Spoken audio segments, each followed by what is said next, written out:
নমস্কার বন্ধুরা, চিত্রকর কিচেনে তোমাদের স্বাগত।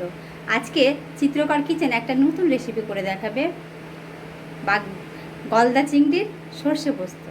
তো চলো গলদা চিংড়ি সর্ষে পোস্ত করতে কী কী নিচ্ছি, আর এটা আমরা করবো আমরা ভাপিয়ে। তো চলো দেখা যাক। তো আমরা কাঁচা পাকা সর্ষে, সাদা সর্ষে, কালো সর্ষে পোস্ত আমরা একসাথে এটাকে পেস্ট করে নেব। আর এতে দিয়ে দিলাম একটু আমরা সরষের তেল দিয়ে এটাকে আমরা বেটে নেব। এবার আমরা একটা টিফিন বাটি নিয়েছি, এবার টিফিন বাটির মধ্যে পেস্টটা দিয়ে দেব। আর এর মধ্যে দিয়ে দেব স্বাদ মতো হলুদ গুঁড়ো, লবণ গুঁড়ো, আর এটাকে আমরা ধুয়ে এর মধ্যে দিয়ে দেবো। বাটির মধ্যে দিয়ে দিলাম স্বাদ মতো লবণ, দিয়ে দিলাম পরিমাণ মতো হলুদ গুঁড়ো, আর দিয়ে দিলাম কাশ্মীরি লঙ্কার গুঁড়ো, দিয়ে দিলাম সরষের তেল,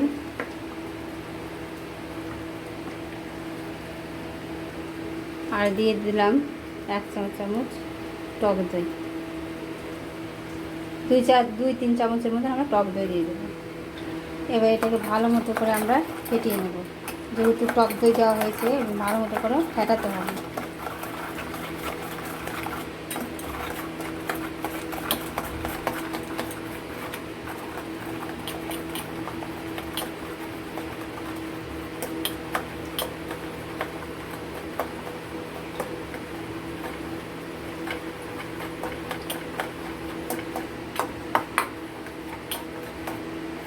ফেটানো হয়ে গেছে। এবার আমরা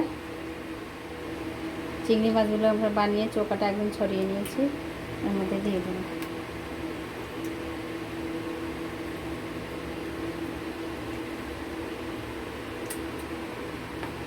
দিয়ে এটাকে ভালো মতো করে আমরা একসাথে মেখে নেব।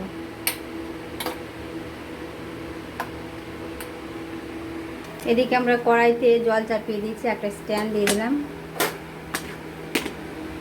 আর এটা আমরা রেডি হয়ে গেছে। এর উপর থেকে দিয়ে দেবো 2টো কাঁচা লঙ্কা চেরা, আর দিয়ে দেবো সামান্য সরষের তেল, উপর থেকে ছড়িয়ে দেবো। আমরা দিয়ে দিলাম সামান্য সরষের তেল, আর উপর থেকে 2টো কাঁচা লঙ্কা। এবার এটাকে আমরা গ্যাসে বসিয়ে দেব, দিয়ে এটাকে আমরা ঢাকনাটাকে আমরা বন্ধ করে দেব, দিয়ে তার উপর থেকে আরেকটা ঢাকা দিয়ে ঢেকে দেব। দিয়ে গ্যাসের আঁচটা একদম লো করে দেব। মিনিমাম 20 মিনিটের জন্য আমরা এটাকে আঁচ কমিয়ে ঢাকনা দিয়ে ঢেকে রেখে দেব। এবার আমরা ঢাকনা খুলে দেখব, প্রায় হয়ে এসছে।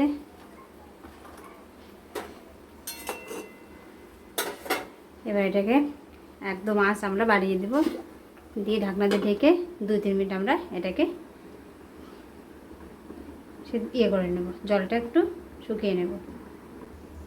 এবার এটা আমরা ঢাকনা খুলে গ্যাসটাকে অফ করে দেব। গ্যাসটা অফ করে দিলাম। এবার টিফিন বাটিটা নামিয়ে আমরা ঢাকনাটা খুলে দেখব। ওয়াও, দেখুন কত সুন্দর হয়েছে, গরম গরম ধোঁয়া উঠছে। এবার কষ্ট করে গরম গরম ভাত নিয়ে চলে এসো, আর কষ্ট করে আমরা খেয়ে নিই। খেতে ঝাক্কাস ঝাক্কাস হবে।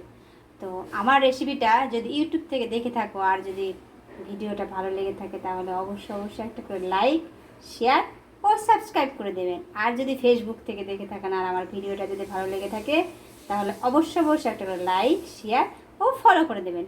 তো কেমন লাগলো আমার এই রেসিপিটা, তো আপনারা বাড়িতে অবশ্যই একবার ট্রাই করে দেখবেন। খেতে কিন্তু সত্যি দুর্দান্ত হয়। কি সুন্দর হয়েছে, ওয়াও।